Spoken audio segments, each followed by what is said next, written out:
Vatesaronika vechipiri chitsauko chokutanga. Pauro, Sirasi naTimoti kukereke yavaTesaronika muna Mwari Baba vedu naIshe Jesu Kristu. Nyasha norugare zvinobva kuna Mwari ivo Baba nokuna Ishe wedu Jesu Kristu.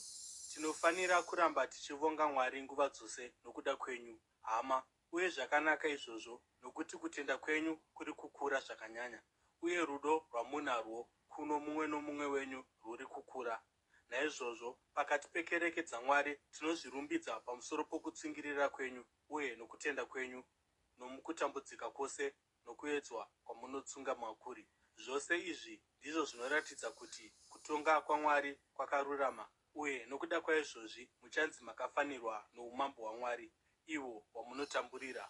Mwari anoruramisira achatsiva nokutambudza avo vanokutambudzai, uye agozorodza imi vari kutambudzika uye nesuwo. Izvi zvichaitika Ishe Jesu paacharatidzwa kubva kudenga nomumurazvo womoto unopfuta ane vatumwa vake vane simba. Acharanga vaya vasingazivi Mwari uye vasingateereri vhangeri raIshe wedu Jesu. Vacharangwa nokuparadzwa kusingaperi, uye vachapfigirwa kunze pamberi paIshe uye napaukuru hwesimba rake, pazuva raanouya kuzokudzwa muvanhu vake vatsvene, uye sechishamiso pakati paavo vose vakatenda. Izvi zvinosanganisira imi, nokuti makatenda uchapupu hwedu kwamuri. Nomurangariro uyu, isu tinoramba tichikunyengetererai kuti Mwari wedu ati makafanira kudana kwake, uye kuti nesimba rake azadzise zvinangwa zvenyu zvose zvakanaka nebasa rose rakamutswa nokutenda kwenyu. Tinonyengeterera izvi kuitira kuti zita raIshe wedu Jesu rikudzwe mamuri uye imi maari, maererano nenyasha dzaMwari wedu naIshe Jesu Kristu.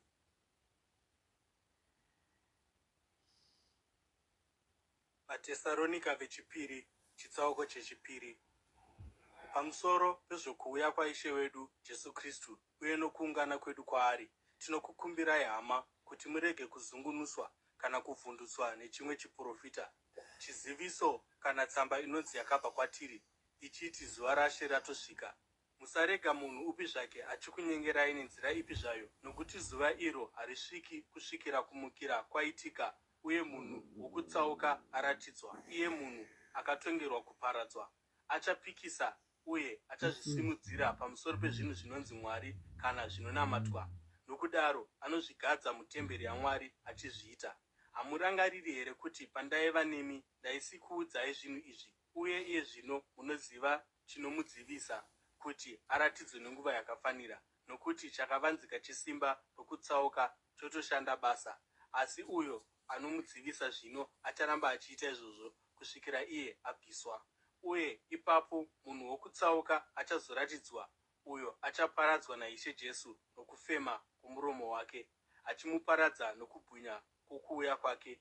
Kuuya kwomunhu wokutsauka kuchaitika sebasa raSatani, kuchiratidza nemhando dzose dzezvishamiso zvenhema, zviratidzo neminana, uye nokuipa kwose kunonyengera avo vanoparara nokuti vakaramba kuda chokwadi kuti vagoponeswa. Nokuti kwaizvozvi Mwari anovatumira mweya une simba wokunyengera kuti vatende nhema, uye kuti vose vagotongwa, avo vasina kutenda chokwadi asi vakafarira zvakaipa. Asi tinofanira kuvonga Mwari nguva dzose nokuda kwenyu, hama dzinodiwa naIshe, nokuti kubva pakutanga Mwari akakusarudzai kuti muponeswe nebasa rokuchenesa romweya uye nokutenda chokwadi. Akakudanirai izvi nevhangeri redu kuti mugovane mukubwinya kwaIshe wedu Jesu Kristu.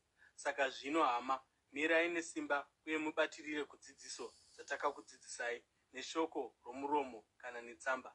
Ishe wedu Jesu Kristu pachake uye Mwari Baba vedu, iye akatida uye nenyasha dzake akatipa upenyu husingaperi, kurudziro netariro yakanaka, ngaakurudzire mwoyo yenyu uye akusimbisei mumabasa nomumashoko ose akanaka.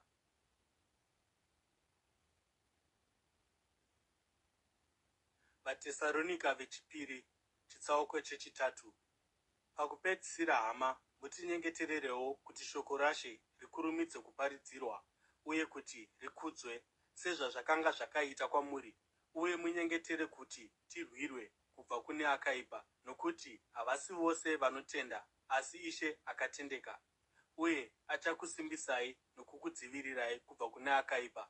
Tinotenda muna She kuti muri kuita uye mucharamba muchiita zvinhu zvatinokurayirai.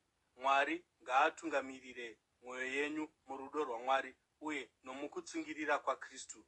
Muzita raIshe Jesu Kristu tinokurayirai hama, kuti mubve pahama imwe neimwe inoita zvousimbe uye isingararami maererano nedzidziso yamakagamuchira kubva kwatiri. Nokuti imi pachenyu munoziva kuti munofanira kutevera sei muenzaniso wedu.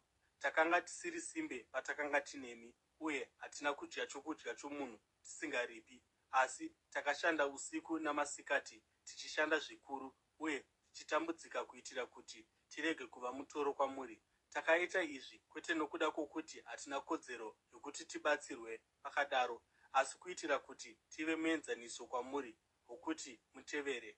Nokuti kunyange pataiva nemi, takakupai murayiro uyu wokuti kana munhu asingashandi ngaarege kudya.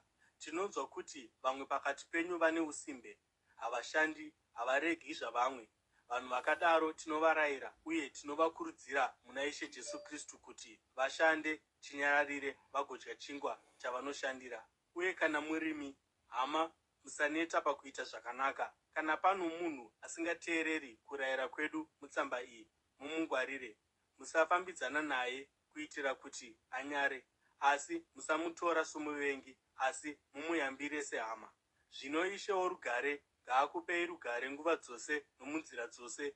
Ini Pauro ndanyora kwaziso iyi noruoko rwangu, chinova ndicho chiratidzo mutsamba dzangu dzose. Nyasha dzaIshe wedu Jesu Kristu ngadzive nemi mose.